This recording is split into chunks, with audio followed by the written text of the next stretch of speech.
Welcome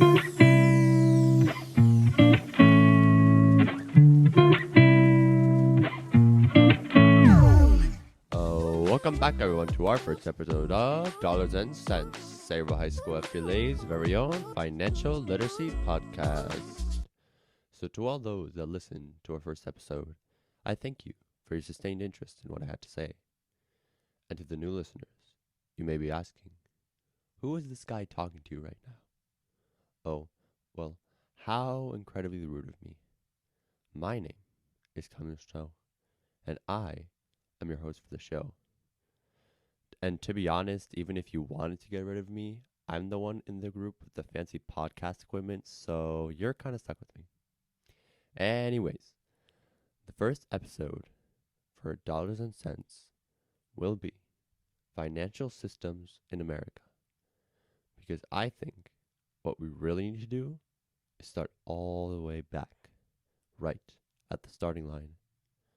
Now, trust me, if you're here to learn about guests, come on the show to talk about financial advice, to talk about investment tips, and to talk about how to pay off your student loans, we will get there. I promise. But for now, we must remain patient. Let us go more into the basics. First, we must understand the financial systems for which this country is based upon. So our pilot episode, again, will be called Financial Systems in America. So, you may be asking, what is a financial system? I'm sure you can name some buzzwords that all pertain to financial systems. But how do those words connect? What do they mean? Well, quite simply, a financial system is how groups of institutions, like banks or insurance companies, come together to exchange money. So, just like how there are ways to organize your room or catalog your home library, well, of course, if you're into those sorts of things, the exchange of money has a particular way that it organizes itself. I'm going to stop again. What exactly is money? Listen. I know the internet trolls are going to come at me now, and they're going to say, Kamil, what are you doing? You're going this Alice in Wonderland rabbit hole. You're just going to ask why? Just tell me what I need to know. Okay. Everyone calm down. I promise. I'll stop. For now. Yeah, I can't really stop because it's kind of my job to ask questions like this. But I'll stop for now again because I want you guys to feel better and listen to my show. So, money is literally just a piece of paper that sits in your wallet that society assigns value to. To be honest, it's actually a cotton linen blend. So, it's actually not even money. It's not even the money that we think of it, right? It's not the paper money, which I think is funny. So, money itself has no value. Okay, that's actually really, really important to understand. And I know you're probably all sitting there right now, really confused and saying, okay, now this kind of guy makes actually no sense at all. Like, what is he even talking about? Because money definitely has value, right? Because I just went to the store and I just bought the iPhone Pro Max Mini Mega and I paid money, right? And it just came out of my account. And yeah, now I'm poor. So what the heck, man? You are saying that it has no value, but clearly it does. You are this financial literacy expert, and yet you know absolutely nothing about finances. What are you doing? Okay. Everyone calm down again. Let me explain. So, ever since 1971, the United States dollar was formally and completely taken off of the gold standard. Basically, in the gold standard, a country sets a flat rate of their currency based on an amount of gold. So, for example, the US may set their rate at 10 cents, and Japan may set their rate at 11 cents a gram.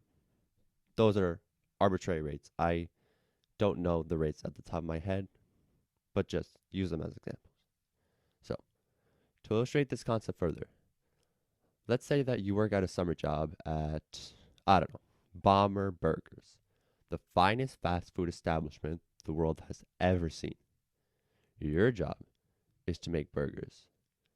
Now, your friend, let's call him Joe, hooks you up with some fire Pokemon cards. You say, Joe, I want those Pokemon cards. He tells you, okay, those Pokemon cards will cost you, and they will cost you 2 burgers. You agree, and you give him those burgers, at least without your boss catching you, of course.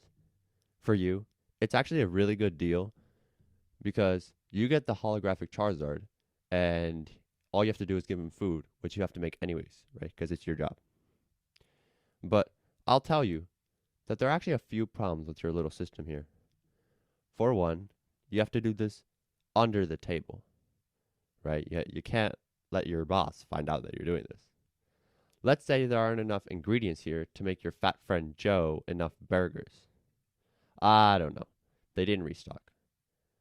Since you set a flat rate based on burgers, if you make less burgers, then you're screwed, my friend. You'll have some trouble making that Pokemon collection as fire as you want it to be. That's exactly what happens in the gold standard. Since the amount of gold mined changes every single year, right, because it's a precious resource that you have to mine for, right? You physically have to dig for it. It doesn't just like randomly, spontaneously appear. But the rate is fixed at a certain amount, right? So every year you say, oh, so they're going to make us 10 cents a year. Every year we're going to say we're going to get this 11 cents a gram, 12 cents a gram, whatever. The potential value of money is dependent on how much gold is mined. Okay, does that make sense? So, since you set your rate of burgers with Joe at 2 burgers, if you have less ingredients to make the burgers for Joe, then you're going to have less Pokemon cards. It's the same thing that happens with money.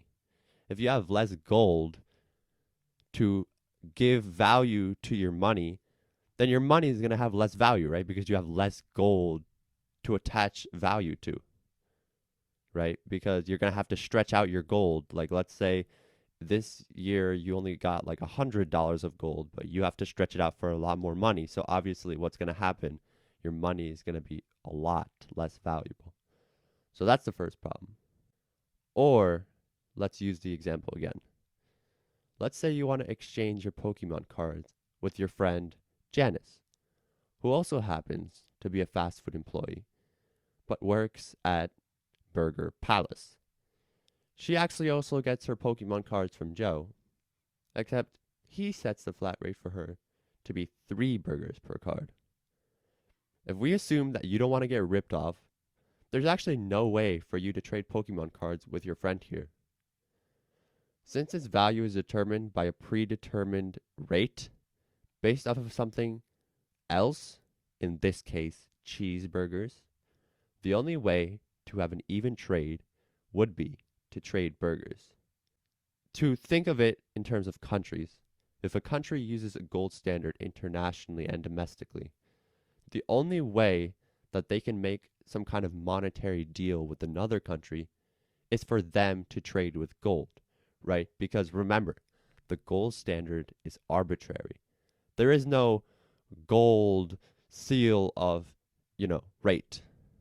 Every country makes a different rate based on whatever they want, based on their economy.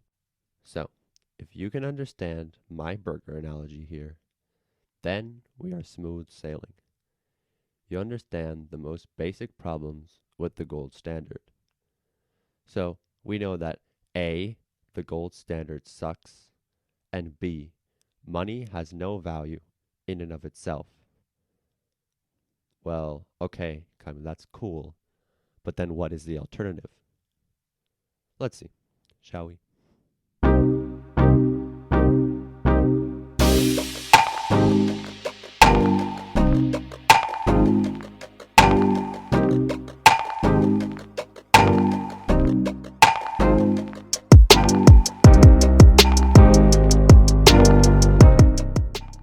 So, I hope I gave you enough time to recuperate from my voice. The whole financial system of the United States is built on trust. Yes, trust. The very thing you're probably lacking with everyone else around you. Oh, burn. Alright, enough shade. So, yes, the whole American dollar has a value based on the amount people believe it to have. To understand this, let's go back to my burger example because I worked pretty hard on it. Let's say you're trying to build your Pokemon deck here. However, this time, instead of relying on Joe's flat rates with his fatness, now we're going to rely on our social clout. Okay, so first, we're going to try doing business with our friend George. And we all know a George, okay? George is a type of guy that's really, really cool. He's like that cool friend that everyone wants to be around. He gets all the cool games because his dad is like the, again, cool dad. And he gets you all the 2Ks, the Maddens, the FIFAs, whatever game you want. You have another friend that you might want to trade with. His name is Harry. Now, Harry, I'm sorry, Harry, but like, he's that guy, everyone knows this friend that always flakes. He's talking and talking and talking about random stuff, and everyone's like, Harry, what are you even doing? I'm sorry, you're really not that cool. He doesn't really have much to offer, right? All he has is really like the Mr. Good Bar chocolates. And does anyone even know what those are below the age of like 80? I think I had to Google it for this show. So yeah, he gives you Mr. Good Bar chocolates. As you can see here, we have a clear discrepancy between someone like George and someone like Harry. We can see how some people may really want to trade with George, and sorry, but not really with Harry. This is exactly what happens in the international market, except instead of using words like social clout, they'll use words like trade value. So, as you can see, countries really like to take simple words like social clout and stick fancy words like trade value onto them. That's why a country like America has a high dollar value, since we have really diversified and high value goods and services that we perform all around the world. Does that make sense? Right? Because the US is the George, okay? We give everyone everything and we're really cool. And other countries may have less diversified and less valuable things to offer. So that's why no one wants to trade with them. Okay? So that is exactly what really assigns value to money. Okay, so that's cool and all, but can't the poor countries just print more money and become richer? Well, sorry, but not really. That's really due to a concept called supply and demand. Again, another thing that I'm sure you can name, at least the buzzwords pertaining to it. But let's explore it a little further. We are going to go back to Harry, our friend with the Mr. Goodbar chocolates. He wanted to become rich by buying a bunch of packs from the store. Now, would he actually be able to trade more with his friends? Would everyone want to trade with him all of a sudden? Well, no, because he is still Mr. Sucky Chocolate Dude, Mr. Good Bar Chocolates. So, this is what supply and demand is all about. If your supply or the amount of goods that you have is more than the demand, the amount people want those goods, then the cost will be low. Since, sorry, Harry, but nobody wants to take your stupid chocolates. Now, if your supply is low and your demand is really high, then the cost will go up, since it is more desirable. So, think like Yeezy sneakers, right? The supply is really low. They have a limited launch, and then they release it, and everyone wants it, right? The demand is really high. So that's why those shoes are really expensive. But again, you don't want it to be too expensive or nobody will want to buy it because, again, it's too expensive. So yeah, countries and our whole US economy is really balancing this battle between supply and demand. Cool? cool.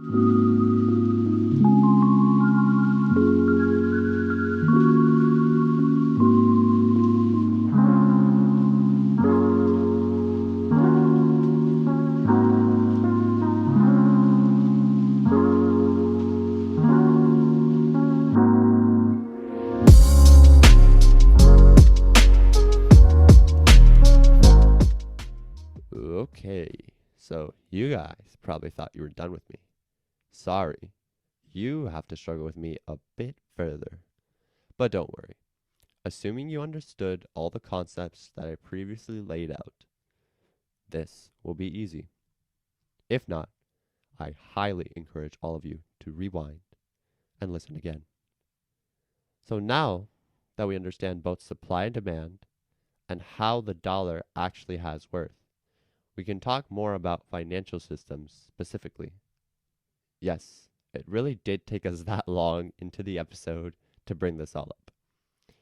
In simple terms, America is based around the market economy. What does that mean? This means that the cost of items and their rate of production is based around the reaction of the market. Let us take an example of Nike sneakers. Why are those Jordan 1s really so expensive? It's because people really like the sneakers and they're willing to pay a lot of money to get those quality shoes, right? Maybe they have really desirable social value. Maybe they have really high quality, equipment, high quality materials, whatever. But in some way, they have to be desirable to society, and that's why they're expensive. But let's take another example.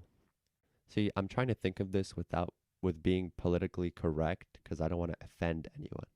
But let's just use a shoe like Skechers, okay?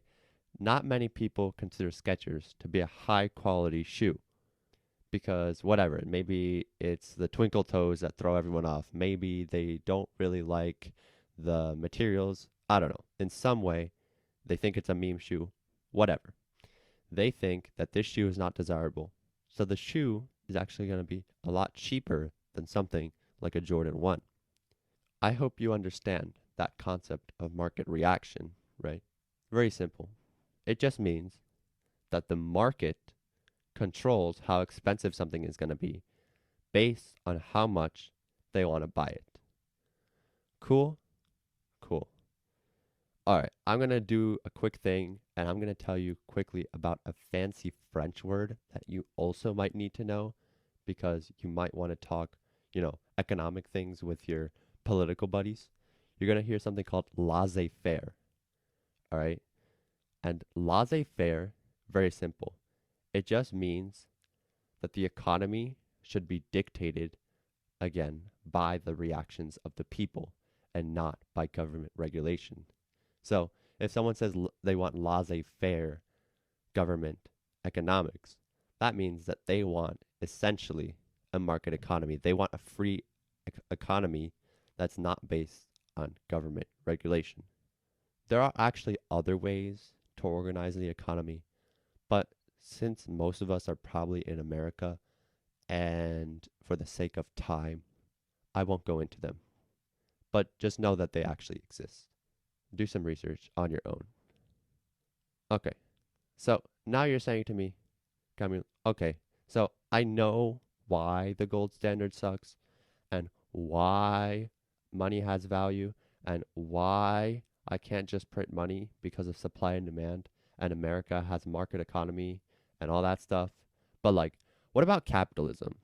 Isn't that the same thing of what you just said? Why do I need to know that? So it's actually a great question.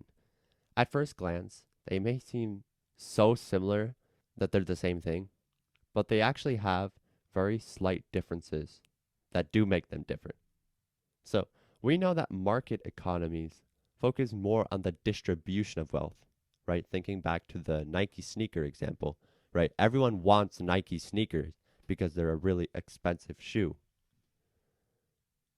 But capitalism is more about how wealth is acquired by obtaining capital. So obtaining money, obtaining means of production, meaning buildings or other assets, or anything like that. Sorry, I had to throw a bunch of fancy words around. So, again, I'm going to say what I just said 5 seconds ago very slowly and very simply. Okay?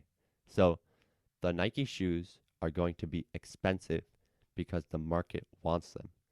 That is the market economy.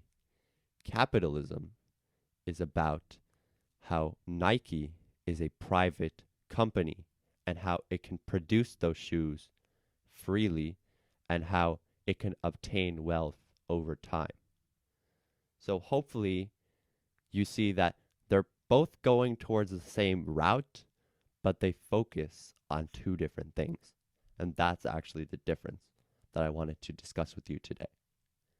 I have some good news, guys.